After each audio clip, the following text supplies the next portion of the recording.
nice charts. What's your favorite political novel? Willie Stark. Who is Willie Stark? Question. Anyone know? From the Pirates? Willie Stark, no. Willie Stark was the fictional name of Huey Long in All the King's Men, which is my favorite political novel. Robert Penn Warren, Indeed. one of the best pieces of writing. Ever. It begins about the highway. The highway. You don't read our writing then? That's not the best writing? We do. We hang on your every word. Okay. Thank you for coming. I want to thank Senator Wyden and Hassan for joining me.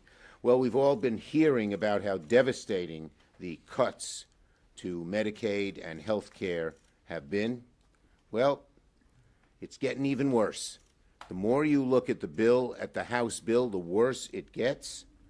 CBO is about to announce that it could go from 13.7 million people who would lose their coverage up to as many as 16 million. And new calculations will show that even Medicare is under the knife. So this is health care across the board. It is, of course, Medicaid, as important as that is. It is ACA. It is private insurance, which is going to skyrocket.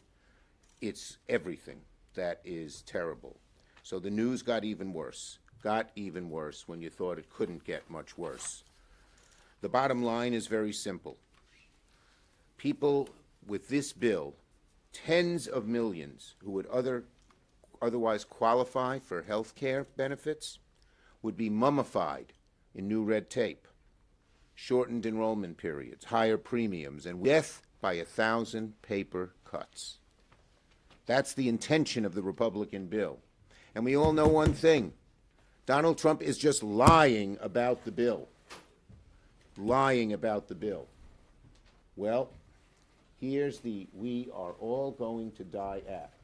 It says nearly 14 million. It's 16 million, getting closer to 16 million according to CBO's numbers, we've been told. 11 million people cut off from affordable food, tax cuts for billionaires. We're all going to die, Bill. And that shows the callousness of this Republican majority in the House and the Republican majority in the Senate. Repeal and replace, it's that by another name. That by another name. And just don't take my word for it. Look at Senate Republicans. We heard what Joni Ernst said. We're all going to die. How about John Kennedy? Not the former John Kennedy president, but our present Senator John Kennedy. He said, I'm not worried about people losing their health care. We remember the great Commerce Secretary Lutnick.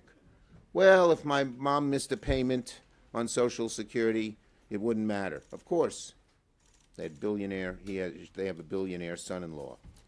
But when Joni Ernst said people will die, she summed up the callousness of the whole Republican majority in terms of people's health. And health is our greatest gift. Despite the lies that Republicans have been telling Americans and maybe themselves, there's a cold, harsh reality that this bill is just tax breaks for the ultra-wealthy, paid for by gutting health care for up to 16 million Americans. And by the way, small business owners are going to see their premiums skyrocket. You know how many people, I believe at the end of the day, because so many hospitals will close or lay off people, that I believe it could be, certainly hundreds of thousands and maybe even over 1 million people losing their jobs. This is across-the-board disaster for the American people. Now, Donald Trump is trying to lie about it.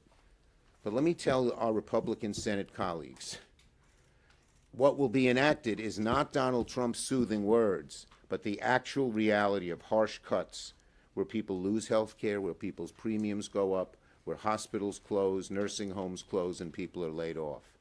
So anyone who thinks they're voting for the nice words of Donald Trump will face a harsh reality when this is implemented. And they moved up the implementation date as well to 2026. You know what that means? More hospitals close, more people are laid off. Healthcare providers don't get any time to try and adjust to the harsh reality that Republican House members and Republican senators want to impose on them. Over 850,000 people, it's estimated, will lose their jobs, and I think that estimate is low. I think it could go well over 1 million jobs lost. Over 10 million people who signed up for their insurance during the last month are healthy young people. Their costs are going to go up much higher. It affects the babies, it affects the kids, it affects the young people starting out with families, it affects the elderly. Across the board, it is just terrible. Now, Trump and the Republicans claim they want to fight fraud. Bull. Bull. They just pardoned a horrible nursing home owner. I think he got 10 years. I don't remember, but he got a big, long sentence, who committed fraud by taking money from the doctors and the nurses and the aides in his nursing home. They say they want to cut fraud. Then why'd they get rid of the IGs who are in charge of fraud? That's bull. They can't say it because they know how unpopular it is, but they just want to strangle health care and all it does for people. Okay? Let me just say this. For many Americans, health care coverage is the difference between life and death. But, according to Ernst, fear not, we're going to die anyway. Tell that. The American people have heard it. Let me be clear, Democrats are ready. We are ready to fight. We are doubling down. We're ready to show Americans what's really at stake here, because this fight won't be won in just the Capitol. As Abe Lincoln said, public sentiment is everything. And when public sentiment hears about this "we're all going to die" act, they're going to hate it.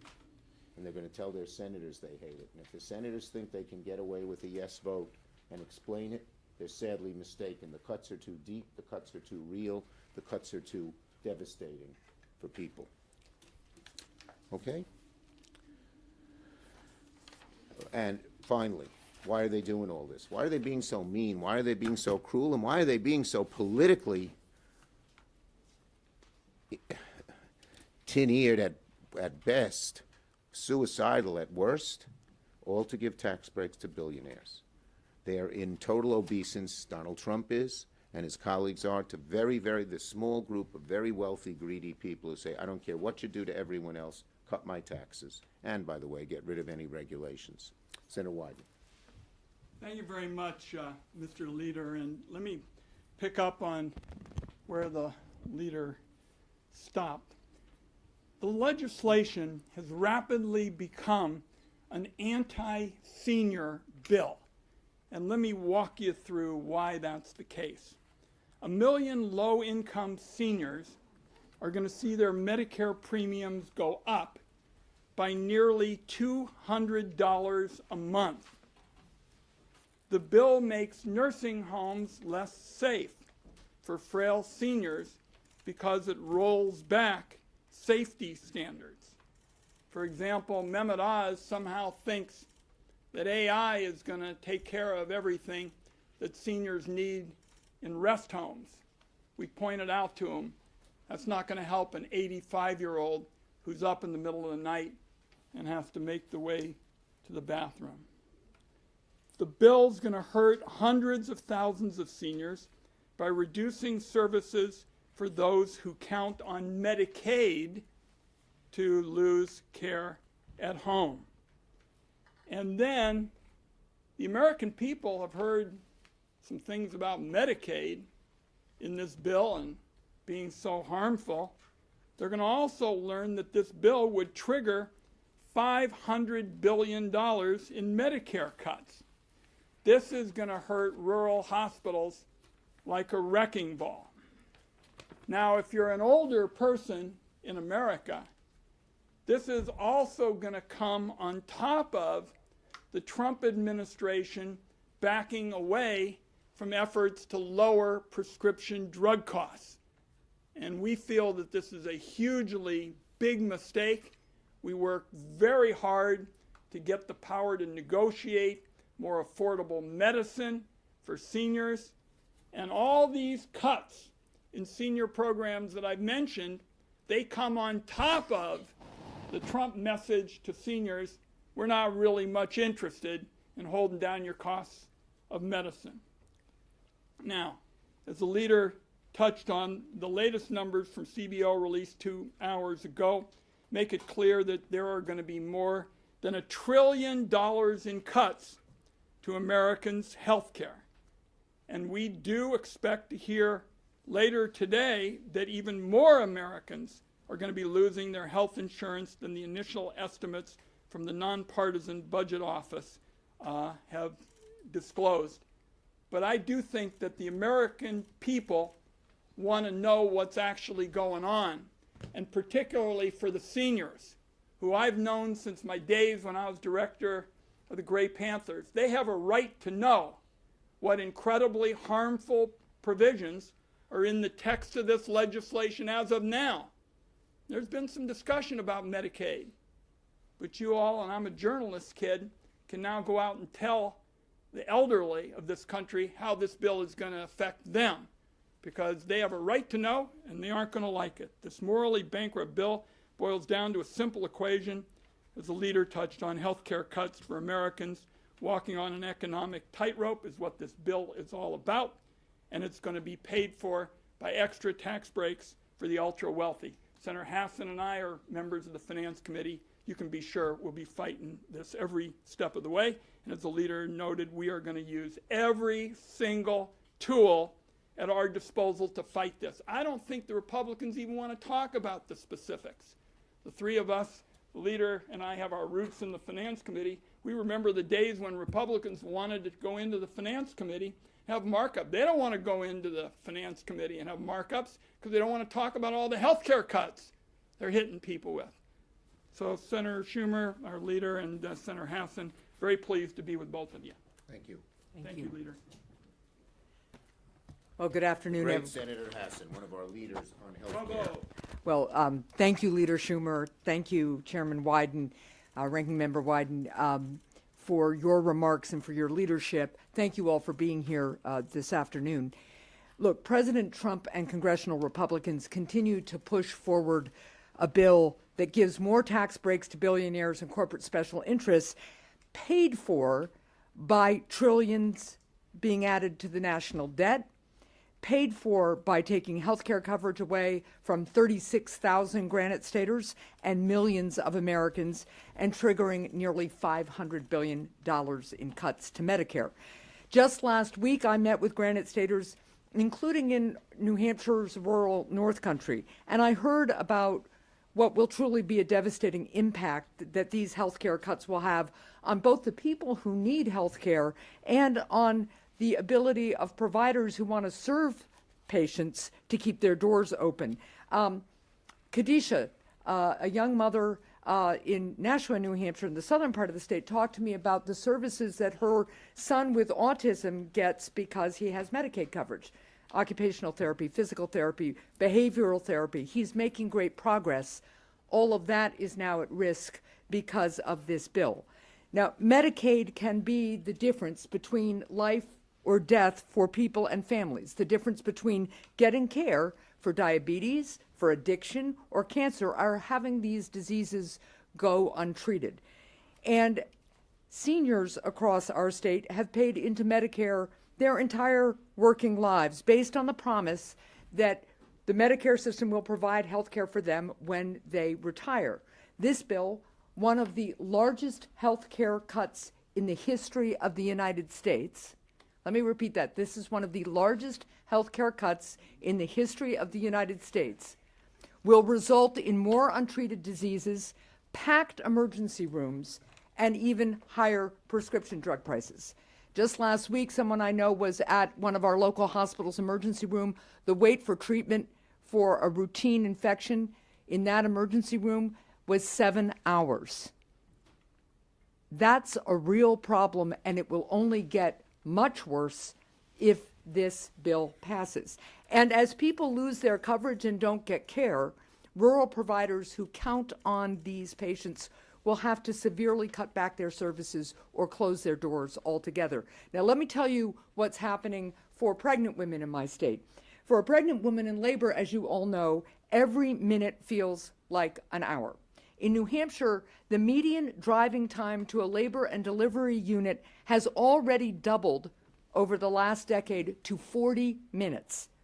If more hospitals have to close their labor and delivery units because of these Medicaid cuts, that time will grow even longer. And let's also be clear, especially in the northern part of my state, if it's winter time, that 40-minute drive may be a life-threatening drive in and of itself, and it will take much longer.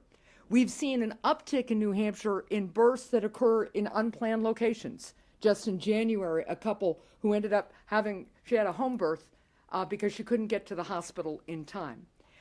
For older and disabled Granite Staters, I heard in the North Country last week about a woman in her 80s who lives alone with her adult disabled son, who needs a community health worker to navigate the paperwork to apply for Medicaid and get the redetermination every year for her adult disabled son. She can't get through the paperwork without the help of a community health worker, and community health worker positions are being cut by this administration. So these new rules will have real impacts on people like my constituent who I just described and her disabled son. The bottom line here is clear. If congressional Republicans and Donald Trump get their way and pass their bill to give billionaires and corporate special interests more tax breaks at the expense of the middle class, more people will get sick, health providers will be impacted, our economy will be weakened, and families will be hurt. And last thing, I want to remind people that my colleagues and I, on both sides of the aisle, have, in fact, put forward a number of bipartisan proposals to lower healthcare costs. There's real work to be done in this area. But if my Republican colleagues are willing to abandon their dangerous partisan bill, we could actually do this work together and actually lower costs, healthcare costs, for our constituents. But right now, it appears that they are determined to pass this devastating bill. We're going to continue to speak out about the harms that it will cause, about the trillions it will add to our deficit, about the healthcare providers who will need to close their doors, about the real dangers this provides to the health, the security, and the economy of our states and our country. Thank you. Well done, Maggie Absolutely, Hassan. Maggie, great. Just again, so you heard, everything's getting worse. The more you look at the bill, the worse it gets. It's now $1 trillion in cuts. It's over 800,000 job loss, many of them in nursing homes and rural hospitals. Just remember, they depend on Medicaid disproportionately. I've been in nursing homes in downstate, upstate, rural. They're all worried they're going to close. 70, 80% of their revenue is Medicaid. Same with rural hospitals. And then you add the Medicare problems to it and the healthcare provider. Some of the bigger hospitals are going to be devastated and have to lay off people and not be able to treat people as well. But for the rural hospitals and the smaller hospitals, this is really death. And the bottom line is this is going to be devastating in America. I think if our Republican colleagues, God forbid they pass this bill and it becomes law, could turn the clock a year ahead, they'd all say, why did we do that? Why did we do that? Questions on this subject? Yes, ma'am. GOP lawmakers have defended some of their budget bills' Medicaid reforms by highlighting preliminary CBO projections of roughly 1.4 million illegal immigrants losing their coverage under state-funded health programs. Is reducing federal Medicaid payments to states that provide coverage to undocumented immigrants a reform that Look, you would support? the bottom line is this overall bill is so awful. If they want to aim, if they got some specific issues, aim it. Don't just do a meat axe or a chainsaw across the board and cut everything. I don't know if their numbers are accurate. These are GOP numbers, but it doesn't matter. The bottom line is this goes way beyond even what they're talking about and hurts everybody. If that Next reform was question. enacted, Next would you question. support it? Considering Elon Musk's robust opposition to this bill and the fact that he has not returned the call of the Speaker of the House, according to the Speaker, would you try to bring him into the fold to help kill this bill in the Senate? He's not my cup of tea. to put it mildly. But Republicans are already listening to him.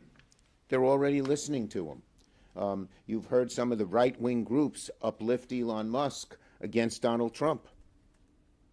Yes. But one of the things that it sounds like he wants is to bring back the EV tax credit that's been taken out of the reconciliation bill. Is that another thing that you agree with Elon Musk? Well, I on? spoke on the That floor. you're looking at that? I spoke on the floor about what they're doing overall in energy is just ridiculous. A, it's going to raise people's costs, thousands of dollars in terms of their power costs.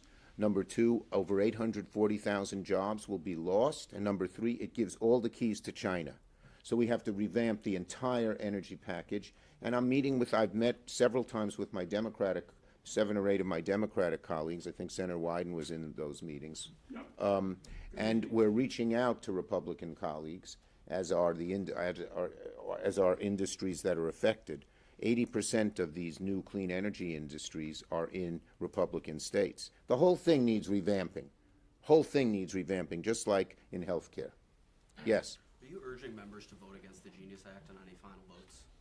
I voted no. There's a division in our caucus on that issue. The reason I voted no is because it did nothing to stop Donald Trump and his family from engaging in self-aggrandizing, self-enriching activities.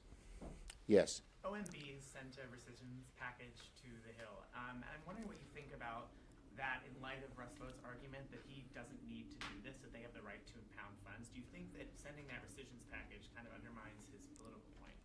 Well, I think the bottom line is the rescission package is something that we Democrats very much vehemently oppose. How are you going to have a budget? How are you going to put together budgets if they're then going to try to do rescissions? What's the point of doing a budget? But the good news is there are a good number of Republicans who don't like it either. Last one. Leader Jeffries yesterday told us that he thinks the rescissions package is dead in the Senate, that it will not pass here. Do you agree with that? Look, we're going to fight the rescission. They haven't even sent it over to us yet, so we can't comment on what's going to. We'll see what happens in the House. But I think there's broad Democratic opposition to the rescissions package. Okay. Thank you, everybody. Thank you. Thank you, guys.